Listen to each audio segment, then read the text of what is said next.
Right, so I've been an appointment setter for 2 years. I've worked with Charlie Morgan, I've worked with William Brown, I've also worked with several other people too. And I've generated well over $1.2 million for my clients and seen well over 6 figures of that for myself in commissions. So what I'm gonna do in this video, guys, I'm gonna show you a live example of an appointment setter that's been in this space for 2 years and generated that much money. Okay, so you guys can get an idea on how to frame your next conversations so you can maximize your appointments and maximize the cash that you're making. Now, a quick disclaimer, I still do appointment setting to this day. This was a week ago, right? I still do appointment setting as well as coach people. So when I teach you how to do something, you can rest assured that it does actually work because I'm still in this space. Other than most gurus that teach you appointment setting online, they've never done it in their lives. And they also, like, for example, the ones that have done it, they don't do it anymore, so they don't know what currently works. I still do it and I've been doing this for 2 years. So you can rest assured that what I teach you does actually work. So without further ado, let's get into the video.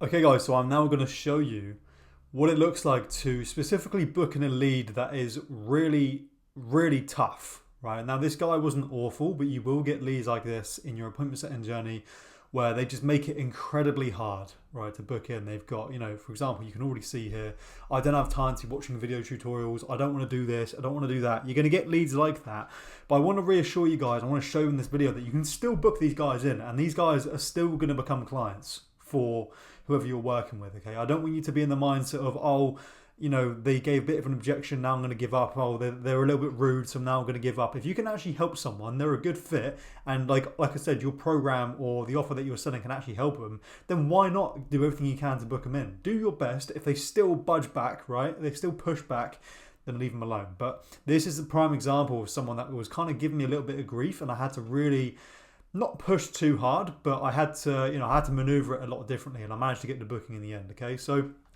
first off, I'm going to show you the approach. Now, I've covered the details because this is relevant to my current appointment setting client that I'm working with, which, by the way, yes, I do coach people on how to do appointment setting, but I also still do it to this day. So everybody that works with me knows what's working today because I still actively am in the game, unlike every other guru that teaches appointment setting, okay? So first of all, this is the introduction that we're doing, okay?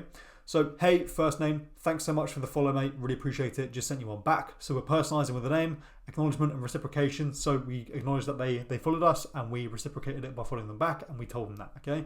Then we've got value, right? So helps them get to X in detail without X problem, okay? So I've actually got something here I think you'd like. It helps X, so niche, right? Get more X, which is, the desire. To be more specific, they'll X, okay? In detail. Without doing X problem, okay? So without having to speak to them first. So value helps them get X desire in detail without X problem, okay? For example, let's say you're working with business coaches, okay? So I've got something here that I think you'd like. It helps business coaches, or it helps, mindset coaches get more clients without spending any money on ads, okay? You get the point, okay? But you go a little bit more in detail about their desire, how you can help without X problem. It's more about like everything about this, about getting someone to reply, also getting them to book in, even to close, is always about pain, okay? And what they actually want. So you highlight the pain, right? So the problem is here, it's highlighting the pain, and you're explaining how you're going to get them their result in detail that they clearly want in their heart of hearts without the pain. So we're going to take the pain away from them and give them what they want. So it's a no-brainer for them to reply, okay? Then we've got permission to share information. So are you cool if we send over a quick video that shows you how to do this? And then we've also got 3 follow-ups with their name included, okay? So I didn't actually get a chance to do the 3rd follow-up because he replied on the 2nd. But a lot of appointment setters make this mistake of like doing 1 follow-up or none at all, and they wonder why they're not booking any calls or getting any responses. It's ridiculous, okay? I do at least 3 on a cold message. So Morning, mate. Any thoughts on the above? This would actually be better to just say their name. Don't necessarily say mate, because of course that can be copy and pasted. Personalization is just key here, so just remember that as much as you can. Personalization, and like that can be something as small as just saying their name, so they can see you haven't copy and pasted the entire thing. Now, I should have done that here, but I still managed to make it work. But you do at least 3 follow-ups, okay, with a cold message if they don't respond. If they don't respond after the 3rd follow-up, then you leave them alone, okay? So the prospect here immediately is on the back foot, and this is where most setters give up, okay? For example, I don't have time to be watching, video tutorials. He's clearly giving us a immediate time objection, right? So in most cases, when they say stuff like this, They are not disinterested. This is what I need to show to you guys. They are not disinterested just because they say, oh, I haven't got enough time to be watching video tutorials. Oh, I haven't really got the time. I haven't really got the time. Like, come on, guys. Don't give up just from that. Like, it's giving you stuff to work with. They're telling you what's stopping them from hearing you out. And then you can use that as leverage to give them a reason to hear you out, okay? So in most cases, they aren't fully shut off. They just have the wrong expectations, okay? So like I said, immediately has a time objection. The video is only 2 minutes long, so we can reassure them.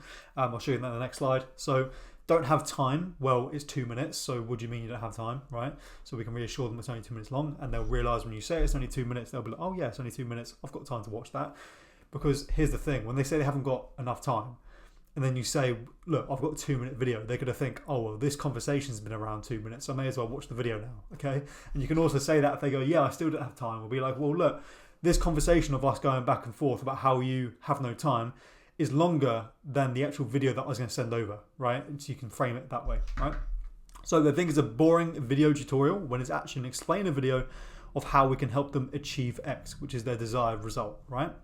We need to frame this correctly and diffuse the objection. So let's get rid of that.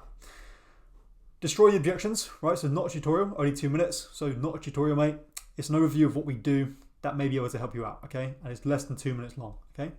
So as we can see here, we've just destroyed those 2 objections in one, and he's gone, oh, okay, show me, okay? So we've already got their foot in the door just from saying that. Imagine if I didn't push back on it. Imagine if I didn't say this and I just thought, oh, he must be busy, let's leave him alone. Imagine if I didn't say that. I wouldn't have got this far, okay? So he's now shown the interest, we move into the next stage. So send a 2 minute VSL outlining the offer, guarantee, and CTA. So VSL, honestly, is just a video. Like I'm sure you guys, if you're in the appointment setting space already, you know what a VSL is. It's just like a 2-3 minute video of you just outlining who you guys are, what you do, you know, the results you've gotten, your guarantee, your results, like all of that kind of stuff. You just really hammer all of that in a quick 2 minute video, because stuff like platforms with Instagram and LinkedIn, Twitter, like, because it's social media and people are so used to just scrolling and scrolling and scrolling and their attention spans are cooked, we can't send them a 15-minute explainer video, okay? So we need to send it 2 minutes long, which is also the way you can send the video in the app rather than having to direct it to an external link, because I think Instagram has a 2 minute limit. So it's kind of killing two birds with one stone. We're allowed to send it as the video by itself in the chat. And also because it's 2 minutes long, people are actually going to watch it because it's not going to take much time, okay? So the VSL, you're not going to create that as an appointment setter. The person you're working with will. If they haven't created one already for like Instagram DMs, get them to now. It really is just as simple as just like a 2 minute video running you through the offer, the guarantee, and the results you've gotten and your system, and then a CTA, which is like send me a thumbs up and we can book in a call, or shoot me another message and then we can book in a call, okay? The prospect must watch the video, right? If they don't, then follow up until they do, okay? So for example, if I sent this video and then he didn't respond, I would follow up around 8 times across 8 days until he watched the video or tell me to go away, right? And then if he didn't respond after 8 times, then you'd leave him alone, okay? Don't just send it and then like think, oh, maybe he's busy, he'll look at it tomorrow. Every 24 hours, if they haven't responded, right, ask them what they thought of the video, follow up with them, ask them what their thoughts were. You get the point, okay? So the prospect must watch the video in full. If not, you've got to follow up until they do, okay? Super important, because that's a full rundown of what you guys do and how you can help. So here, you've shown interest, right? But given a price objection, wants pay on results, okay? Luckily, on the offer that I'm on, we do have a similar offer to pay on results, okay? Now, when getting a price objection, never share too much about the info on the pricing, right? Or how it works, because then they'll never book in the call, and then your job as an appointment setter is redundant, right? If you're talking to a prospect on the DMs and they say, how much is it? And you go, oh, 9 grand, but we need to have a call first to see if it's a good fit. They'll go, oh, well, no, I don't want to go on that. I don't have 9 grand. I don't want to give you 9 grand.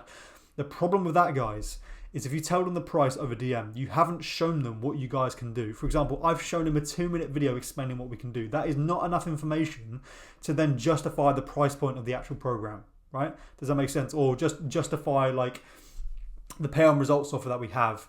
It's like, it's not going to make enough sense because he hasn't got much information. So for example, like let's say I was on an offer that was like 9 grand up front, right? And he said, what's the price? And I say 9 grand.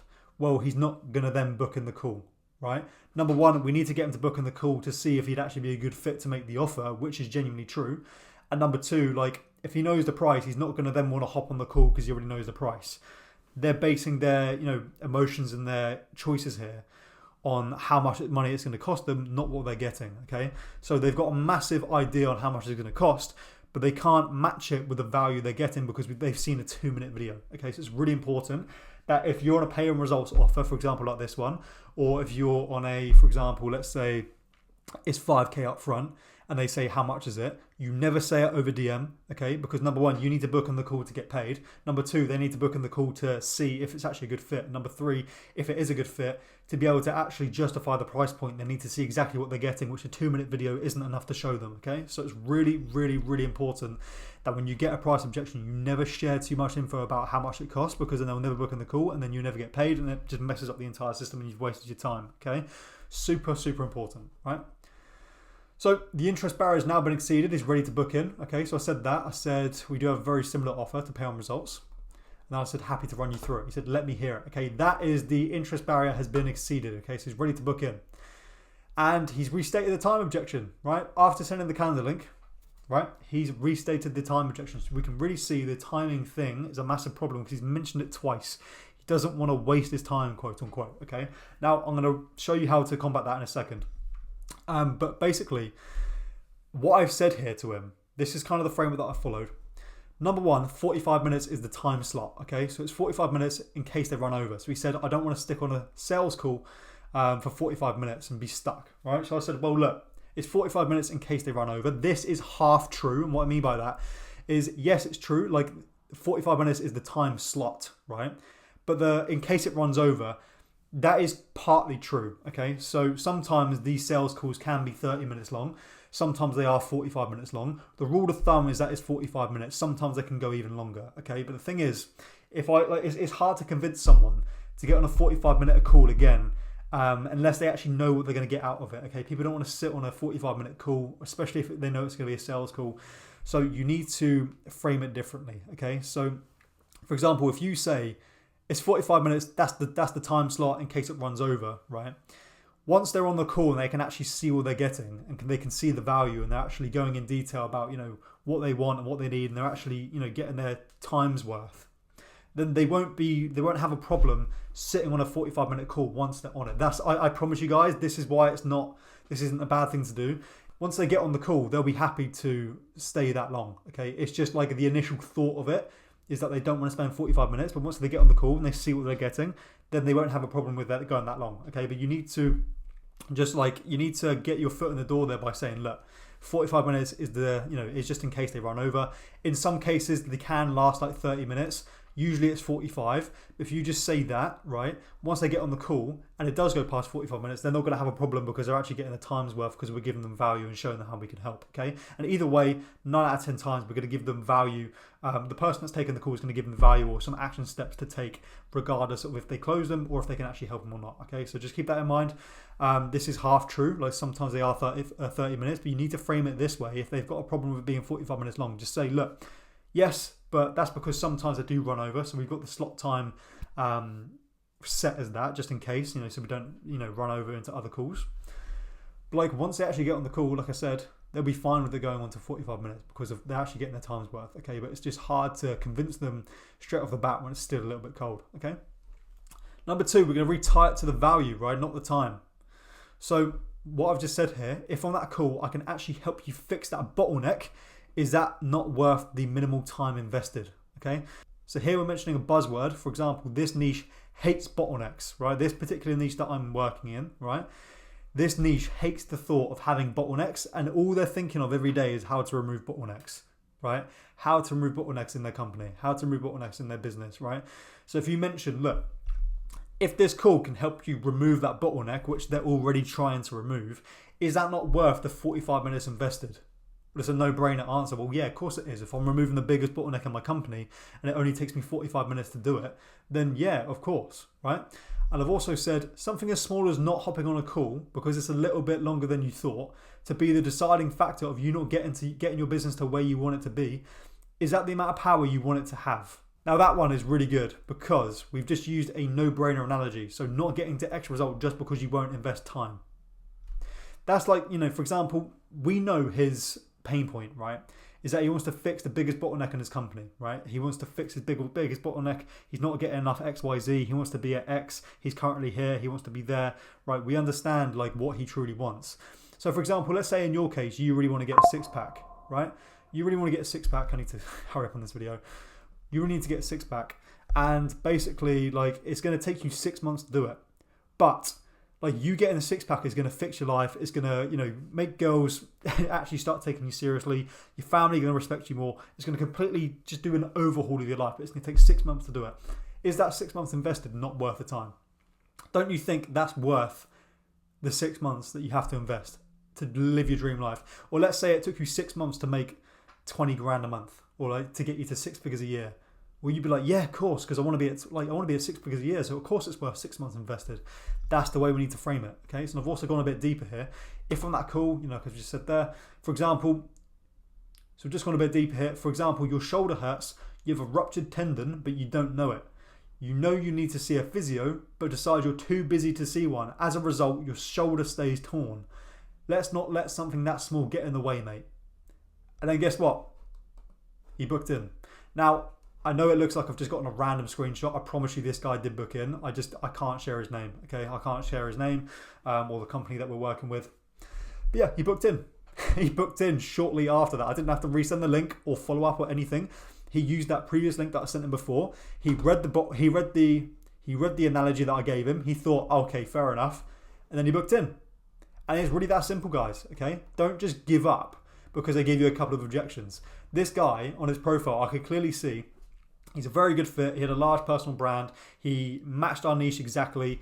He had the same problem that we solve, right? And he did have interest. He just had a couple of objections. We just destroyed the objections, showed it as like value instead, and reassured him that, listen, it's going to be a 45-minute call. But like, number one, that's only if they run over. Okay, it might be less than that. And number two, like if I can actually help you remove the biggest bottleneck in your company, is that not worth having a quick chat? And he must have thought in his own time, oh, yeah, maybe it is. And then he booked in. So really that simple, guys. That is pretty much it. If you guys want to learn how to do this properly, right? Whether you are looking to land a high ticket role, like a better high ticket role, or you're looking to perform better on this current role you're on so you can make more money, I do exactly that. I train appointment setters to an elite level. I've worked with Charlie Morgan and William Brown, and I've generated well over 6 figures in commissions for myself online using the strategies similar to what I'm teaching you now. And believe me, I will go even deeper when I help you do this. So if you guys want to learn how to master the art of making 3 to 5 grand a month with appointment setting or landing a better high ticket role, I will personally help you do it. So I want you to book in a call down below in the description. There's going to be a link. And full transparency, if you book in that call, it will be designed to try and sell you something. So if you don't want to be, sold to, don't click it. But if you don't care and you're serious about making this work and you're sick of being paid awful commissions as an appointment setter, you're sick of not landing the role you want, you're sick of not living the life that you want as a result, right? Because everyone told you appointment setting is the easiest way to make money online and you're not making the kind of money you want to make yet, then book in that call and I'll run you through exactly how I can help.